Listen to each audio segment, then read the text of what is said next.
Welcome to Assembly Calendar. I'm Mike Friesen. With us for our program today, Assemblyman Dean Murray. Dean Murray represents the 3rd Assembly District in New York State. The 3rd District is part of the eastern end of Long Island, and we want to thank you folks all across Long Island for joining us for our program together. And Dean Murray, it's a pleasure to have you here today. Yeah, good to be back, Mike. It's, the time of year when people here ask in Albany, well, you got the budget done. Right. You're all set, right? You can go home now and enjoy the summer. Right. No, now's when it gets even more hectic. It really kind of does, because now there's a lot of focus as to what is left for the legislature to do. There's a limited window now between when the budget work is completed and that's all done, and then the end of the scheduled session here. So you've got basically about a month's worth to go as we sit here and tape this program. And depending upon who you talk to, a fair amount of things left to be done, things that are important for the people of New York State. Oh, absolutely. I mean, the governor started his little tour now across the state and pushing his top 3 agenda, and that would be, the tax cap, of course, and then also ethics reform and same-sex marriage. So those are 3 of the top issues, that we'll be facing, and folks are kind of expecting that to be taken up before we get out of session. The governor was a pretty strong leader when it came to the budget debate and the budget discussion, getting that done on time and getting a formed budget in the shape that he thought was important.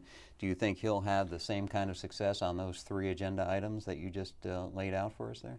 I think he's taking it to the people. He's going across the state, and he is pushing, the issues. If nothing else, I'm just hopeful that we can get them to the floor and get them resolved either one way or the other. Now, as far as the tax cap goes, I mean, that is, over 70% of New Yorkers want a tax cap. And as I said before, the tax cap is nothing but a scream for relief from the taxpayers. The fact of the matter is we're overburdened with taxes, and they need some relief. They need some help. So they're turning to us saying, let's cap the spending, get things under control. So it is up to us to get that done. The people on Long Island know all about property taxes and how high they are. In fact, a group of Long Islanders took the time to come up to Albany yesterday. Here you've got the governor and the lieutenant governor going around the state, traveling places like Long Island, every major part of the state. But here you had a group of Long Islanders take the time out of their workday and all to make the trip up to Albany, not an inconsequential feat, just to make sure their voice was heard. Let's talk a little bit about that trip and that day in Albany just about a week or so ago here. You spoke to that group, and there were conflicting point of views. We'll show a little bit of that, but you'll hear some opposition to the idea of a tax cap here in Albany as well. Oh, absolutely. Basically it was this. On the one side, you have the residents, the taxpayers, and unfortunately, it's been a situation where we're pitting opposite sides against each other. On the other side was the teachers' union, and they were lining the hallways and saying, we don't want a tax cap because that'll limit the spending, and on top of that, screaming out, tax the rich, Unfortunately, again, I don't think they got the memo. We're overtaxed, everyone, rich, poor, male, female, it doesn't matter. We're overtaxed in New York. The last thing we need is another tax. There's a lot of people that make the point that New York State has an awful lot of money coming in, an awful lot of revenue, money to spend. It just seems to always want to have this appetite to spend just a little bit more than what it has already. Absolutely, and this is why we need the fiscal constraint right now, and we need a tax cap in place to say, that's it. Stop. Let's deal with what we have, use what we have, make it work, be efficient, and stop going to the well again and again and again, because we are chasing people out of New York. Let's look at the remarks that you made to that group. You'll hear some of that opposition from the folks who were lining the walls, as it were, of the room here at the Capitol buildings where that event took place. And we'll be back to talk more on today's Assembly Calendar with Dean Murray. I want to thank everyone for coming out today. And for those that are saying no tax cap, let me explain what this tax cap means. The tax cap is for relief. In case you didn't get the memo, we're overtaxed. It's that simple. We simply cannot afford this anymore. People yelling out,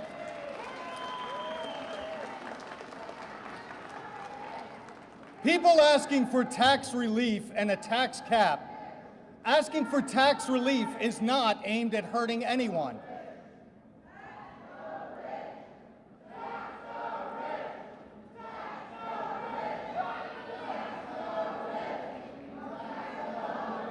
That's great.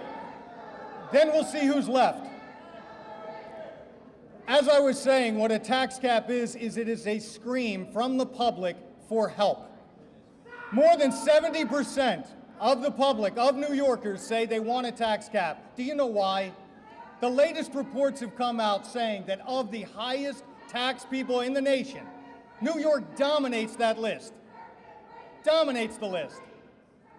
Thank you. Thank you for bringing up that joke. I say that, and listen closely, I say that because this is typical Albany, where you pit one thing against another. A few years ago, there was the big argument. On this side, you had tax cap. On this side, you had circuit breaker. And you know what happened? We got neither. And you know why? Because it was an excuse. Nothing but an excuse. Well, New Yorkers are tired of excuses. It is time for action.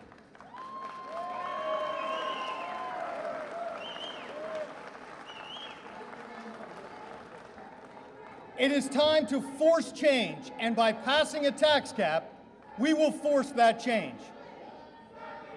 You know, not for nothing, if I were your teacher, you'd be in timeout right now.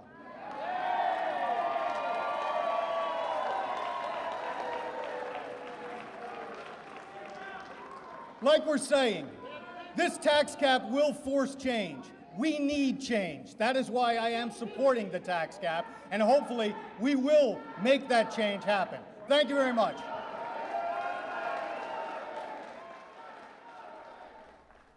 That must not be a very easy experience, for one.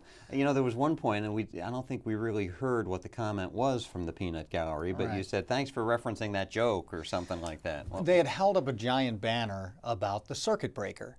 And the reason I called it a joke was because, as I explained a couple of years ago, they used that as the argument. Half of the side said we want a tax cap. The other half said circuit breaker. So they argued about that, ensuring the fact that the public got neither. And that's the typical Albany game. It's to play one against the other, and in the end, nothing happens. And then it disappeared from the conversation for a year or two. And then election year rolls around again, and lo and behold, it's back. Well, as I said there, the people are tired of the talking and the game playing and all of this. It's time to get it done. And we need to get a tax cap passed now. one of the things we are hearing, though, sort of similar to that scenario from last year that you talked about, tax cap, circuit breaker. What we're hearing this year is, well, if you're going to have a tax cap, you have to have mandate relief. Right. But you know, you really can't do the mandate relief without the tax cap. And I'm starting to get concerned that maybe we're getting into that same area. Well, which one's got to come first? Maybe we can't figure it out. We don't know. It's too hard. Right, We can't do it. Exactly.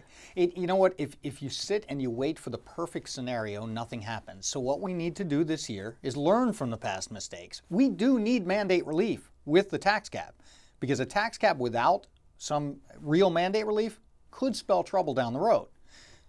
But pass the tax cap first, because once you do, it forces us to tackle the issue of mandate relief. Now, I have a bill in myself that calls for mandate relief. We call for a 3-year moratorium on all unfunded mandates. It also turns to the governor, because the governor is the one that put together the mandate relief team. It calls on that team to do its job, identify the mandates that we can get rid of now, and get rid of them. If we can pass that along with the tax cap, but we can't have one contingent on the other, because then neither one will happen. Guaranteed. Give us some examples. I think maybe some of the people watching may not understand what mandate relief is, what the mandates are that you're talking about. I guess by definition, they are expenses on local governments or school districts from Albany. Albany says, well, you've got to have this program, or you've got to purchase this sort of thing and make it available. So do it, but Albany doesn't give any of the monies to make that happen. And you know what? The daddy of all mandate reliefs on Long Island, or mandates on Long Island, would be the MTA payroll tax, where we turned around and imposed this tax on Long Islanders, on local governments, school districts, not-for-profits, every business. We imposed this on everyone there to bail out the MTA. That's a mandate. That's where we turned to them and said, we're going to just dig into your pocket, or we're going to force this upon the local governments or school districts. people were going out this week voting on their school district budgets, and they see tax increases. Well, part of that increase is because of the MTA payroll tax. And while they claimed that the schools would be reimbursed, they're not being reimbursed at 100%. Because if they were, then why would you take it in the first place? It's a shell game. It's typical Albany. We need to stop that. That's like I said, the granddaddy of all mandates on Long Island would be the MTA payroll tax. But there's other little ones, like in the school districts, 2 years ago I think it was, when they said that every school district, every child has to have a calculator. Not just a calculator, one of the real technical ones that costs like $100, $120. I mean, that was hundreds of thousands of dollars imposed on every single school district. Just go do it. We have to stop doing that. If we're not coming with the money, stop with the mandates. And that's where it is right now. It's going to be amazing to see if this governor has the ability to get this done. He was pretty good when it came to get some of those budgetary issues. I am going to say I'm a little disappointed in the governor right now in the fact that while he's kind of led the way with the budget issue and and appears to be leading the way with the tax cap issue, when it comes to mandate relief, I don't see him leading the way. I see that he set aside this, put together this mandate relief team and said, okay, they're going to do it.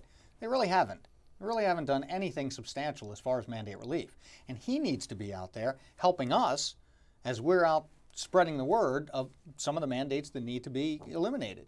So we're kind of counting on him, to step it up a little here and really talk about mandate relief. One of the things I haven't heard him really talk about is that MTA payroll tax. I'd like to see him in our corner pushing to get rid of that. It's an interesting group of 3 items that he's pushing as he travels around the state: the tax cap, the ethics reform, and then the same-sex marriage bill. The 3 don't really seem to mesh too well. Well, as Meatloaf said in his old song, 2 out of 3 ain't bad. I'll definitely support the tax cap. I definitely support the ethics reform. We've got to get the public's confidence back in government. So we do need some ethics reform. We do need to open it up and be more open to the taxpayers, to the voters. You mean the amount of time you've been here at the state capitol, you've seen a fair number of your colleagues already charged, indicted, convicted, sent to jail? Yeah. Listen, the public just wants to know that they can trust their lawmakers, and I don't see any problem with opening up. I'm a business owner.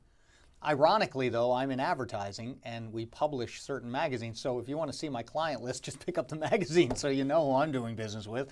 But, there are, attorneys and things of this nature where it is important to know, who they are dealing with, who is paying their bills on the outside, so that we can, just make sure that everything's fine and dandy. Yeah, there are many lawyers in the state legislature, and it is understood that there is a need for confidentiality when it comes to client-lawyer relationships.